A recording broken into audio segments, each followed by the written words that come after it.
Matius 20. Perumpamaan tentang orang-orang upahan di kebun anggur. Adapun hal kerajaan sorga sama seperti seorang tuan rumah yang pagi-pagi benar keluar mencari pekerja-pekerja untuk kebun anggurnya. Setelah ia sepakat dengan pekerja-pekerja itu mengenai upah sedinar sehari, ia menyuruh mereka ke kebun anggurnya.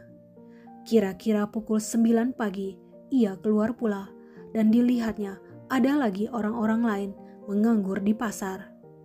Katanya kepada mereka, "Pergi jugalah kamu ke kebun anggurku, dan apa yang pantas akan kuberikan kepadamu." Dan mereka pun pergi. Kira-kira pukul 12 dan pukul 3 petang, ia keluar pula dan melakukan sama seperti tadi. Kira-kira pukul 5 petang, ia keluar lagi dan mendapati orang-orang lain pula. Lalu katanya kepada mereka, "Mengapa kamu menganggur saja di sini sepanjang hari?" Kata mereka kepadanya, "Karena tidak ada orang mengupah kami." Katanya kepada mereka, "Pergi jugalah kamu ke kebun anggurku." Ketika hari malam, tuan itu berkata kepada mandurnya, "Panggillah pekerja-pekerja itu dan bayarkan upah mereka, mulai dengan mereka yang masuk terakhir hingga mereka yang masuk terdahulu." Maka datanglah mereka yang mulai bekerja kira-kira pukul 5 dan mereka menerima masing-masing 1 dinar. Kemudian datanglah mereka yang masuk terdahulu, sangkanya akan mendapat lebih banyak, tetapi mereka pun menerima masing-masing 1 dinar juga. Ketika mereka menerimanya, mereka bersungut-sungut kepada tuan itu. Katanya, "Mereka yang masuk terakhir ini hanya bekerja 1 jam, dan kau menyamakan mereka dengan kami yang sehari suntuk bekerja berat dan menanggung panas terik matahari." Tetapi tuan itu menjawab seorang dari mereka, "Saudara, aku tidak berlaku tidak adil terhadap engkau. Bukankah kita telah sepakat sedinar sehari? Ambillah bagianmu dan pergilah. Aku mau memberikan kepada orang yang masuk terakhir ini sama seperti kepadamu. Tidakkah aku bebas mempergunakan milikku menurut kehendak hatiku? Atau iri hatikah engkau karena aku murah hati?" Demikianlah orang yang terakhir akan menjadi yang terdahulu, dan yang terdahulu akan menjadi yang terakhir. Pemberitahuan ketiga tentang penderitaan Yesus.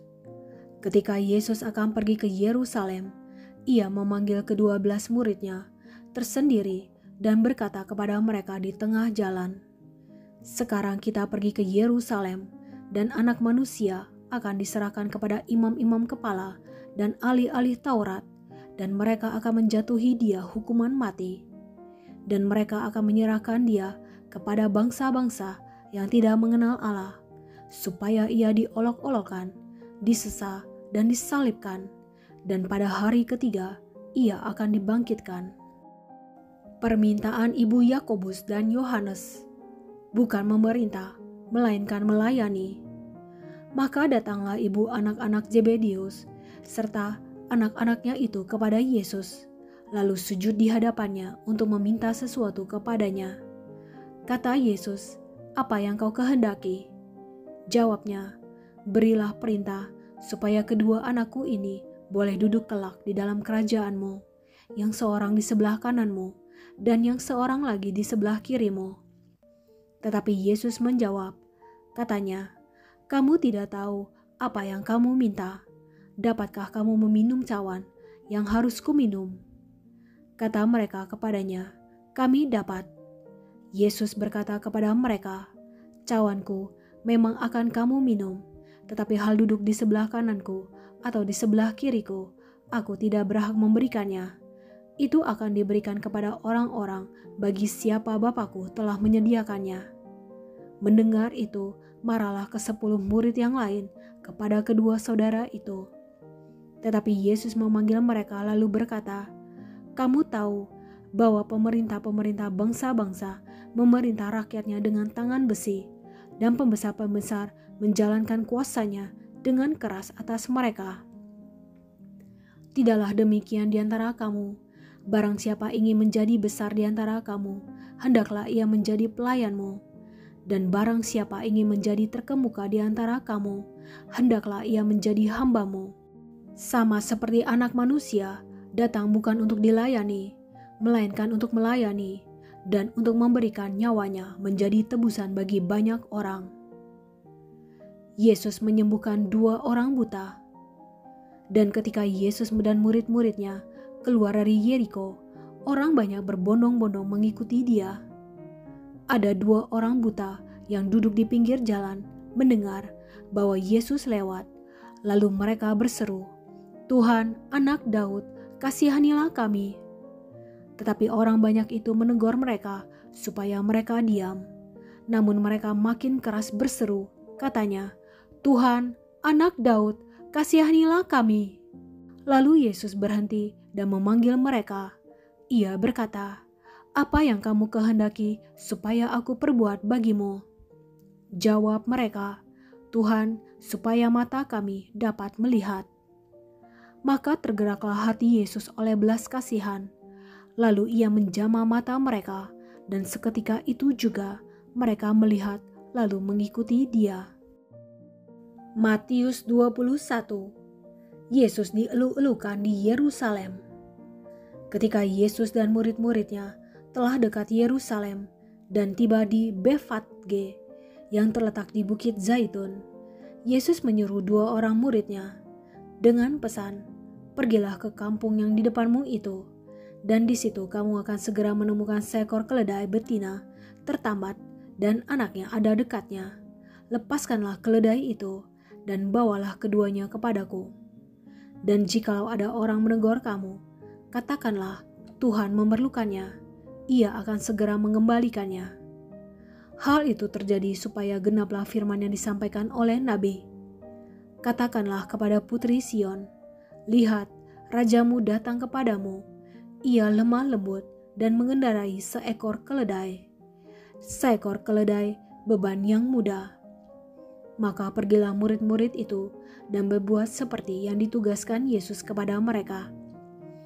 Mereka membawa keledai betina itu bersama anaknya, lalu mengalasinya dengan pakaian mereka, dan Yesus pun naik ke atasnya. Orang banyak yang sangat besar jumlahnya menghamparkan pakaiannya di jalan.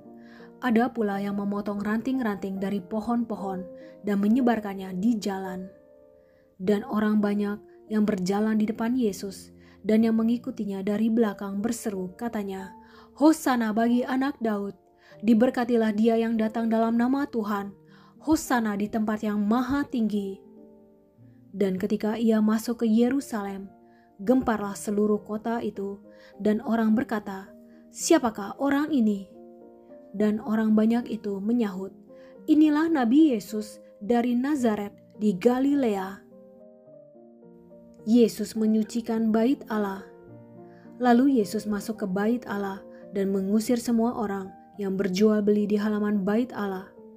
Ia membalikan meja-meja penukar uang dan bangku-bangku pedagang merpati, dan berkata kepada mereka, "Ada tertulis, rumahku akan disebut rumah doa, tetapi kamu menjadikannya sarang penyamun." Maka datanglah orang-orang buta dan orang-orang timpang kepadanya dalam bait Allah itu, dan mereka disembuhkannya. Tetapi ketika imam-imam kepala dan ahli-ahli Taurat melihat mukjizat-mukjizat yang dibuatnya itu, dan anak-anak yang berseru dalam bait Allah, "Hosana bagi Anak Daud," hati mereka sangat jengkel. Lalu mereka berkata kepadanya, "Engkau dengar apa yang dikatakan anak-anak ini?" Kata Yesus kepada mereka, "Aku dengar. Belum pernahkah kamu baca, dari mulut bayi-bayi dan anak-anak yang menyusu, engkau telah menyediakan puji-pujian?" Lalu ia meninggalkan mereka dan pergi keluar kota ke Betania dan bermalam di situ. Yesus mengutuk pohon ara. Pada pagi-pagi hari, dalam perjalanannya kembali ke kota, Yesus merasa lapar. Dekat jalan, ia melihat pohon ara lalu pergi ke situ. Tetapi ia tidak mendapat apa-apa pada pohon itu selain daun-daun saja. Katanya kepada pohon itu, "Engkau tidak akan berbuah lagi selama-lamanya." Dan seketika itu juga keringlah pohon ara itu. Melihat kejadian itu, tercenganglah murid-muridnya, lalu berkata, "Bagaimana mungkin pohon ara itu sekonyong-konyong menjadi kering?"